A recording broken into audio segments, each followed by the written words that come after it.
The Yankees need a lot. You know what I'm talking about. Yes, I'm talking to you. You know. The Yankees need a lot. And Jeff Passan, he knows that too. He knows the Yankees need a lot. So with the trade deadline approaching, here's what he thinks. Here's who he thinks the Yankees should target. And some of these names might shock you a little bit. So he feels that third base and pitching are weaknesses for the Yankees, and he thinks the best match for the Yankees is Eugenio Suarez. But he also has a couple more players that he thinks the Yankees should target. This could be Seth Lugo or Emmanuel Clase of the Guardians or any number of players. The Yankees are not going to stop at one player this deadline. For all their strengths, and there are plenty, they have too many weaknesses to take half measures. Suarez is an excellent first step.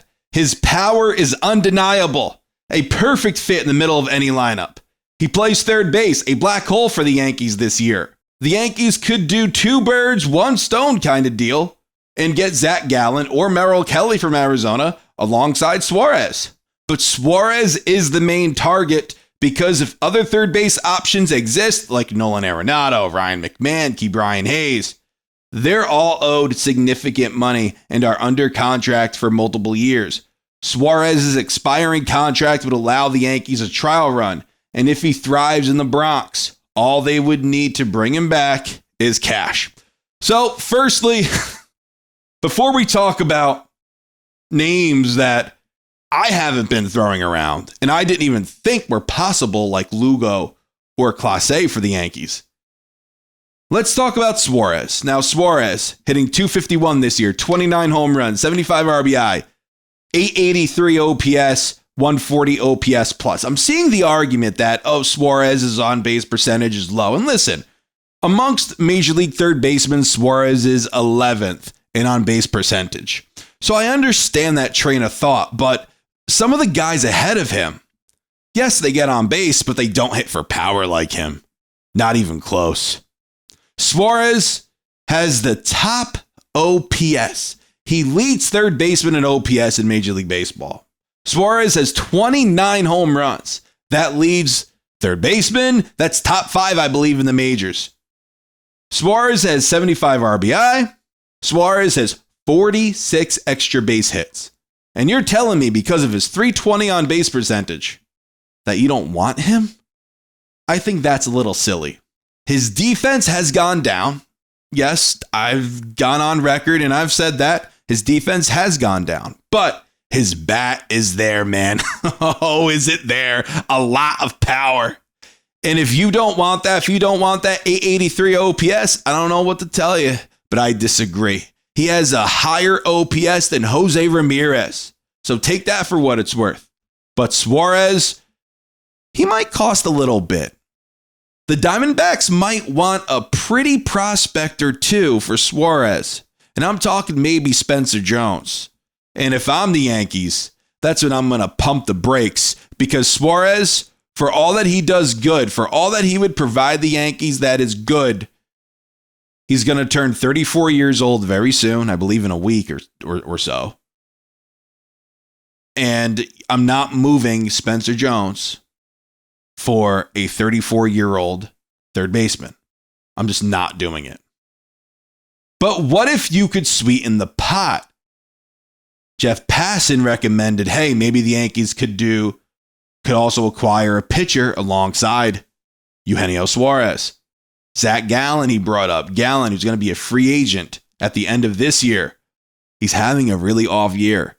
7-9 with a 5.15 ERA, 110 innings pitched, 107 strikeouts with a 1.345 whip. Gallen's having a tough year. Now, a year ago, if you were to ask me about Gallen, I would say sure. But right now, it's a 2-month rental. Maybe he could come to the Yankees and Matt Blake could potentially fix him, and that would be great. However, to acquire him and Suarez, the Diamondbacks are going to want a lot. Remember what the Padres had to trade away to acquire Tanner Scott from Miami. I believe they traded away 4 players, 3 of them being their top 5 prospects. That could be the kind of package, and Tanner Scott at that time was a 2-month rental. So that could be the kind of package that would net you Gallen and Suarez. Well, how about if Merrill Kelly gets thrown in instead of Suarez? Kelly, 36 years old, 7-5 this year with a 3.41 ERA, 111 innings pitched, 107 strikeouts with a 1.054 WHIP. Kelly, a much better year so far than Zach Gallen, but he's 36. Once again, I'm going to say this again. I'm not moving a premier prospect that would bring me, number 1, 2 rentals, but number 2, both rentals in Suarez, he's going to be 34, and Kelly, who'll be 37 next season. No, I can't do it. I won't pay the Yankees tax. I wouldn't want them to.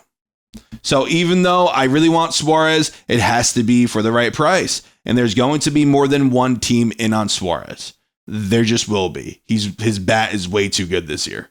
So we'll see what ends up happening, but I'm not giving the Diamondbacks a king's ransom, and I have a feeling they're going to command that because the Yankees are not going to be the only team in on Suarez. It's going to probably end up in a bidding war, and at the deadline, you don't want to get into those. Definitely not.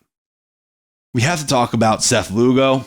We'll talk about him first. Lugo this year, 6-5 with a 2.67 ERA, 101 innings pitched, 88 strikeouts, 1.079 WHIP, 35 years old. I would love Lugo.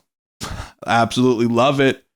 But it's the same thing. What is it going to cost? Are you guys willing to put Spencer Jones in a Seth Lugo trade? Are you guys willing to put George Lombard in a Seth Lugo trade? I know that's pretty extreme because those are the Yankees' top 2 prospects, but look at last year's deadline and how much it was, how expensive it was.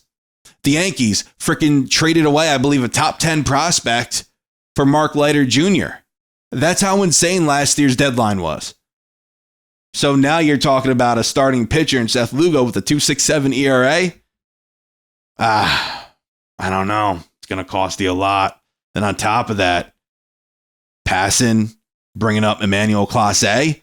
Woo-hoo-hoo! Clase this year, though, hasn't been the same since the Yankees took advantage of him in the playoffs. Clase, a 3.12 ERA, 41 appearances, 19 saves, 40 1/3 innings pitched, 40 strikeouts, 1.289 WHIP.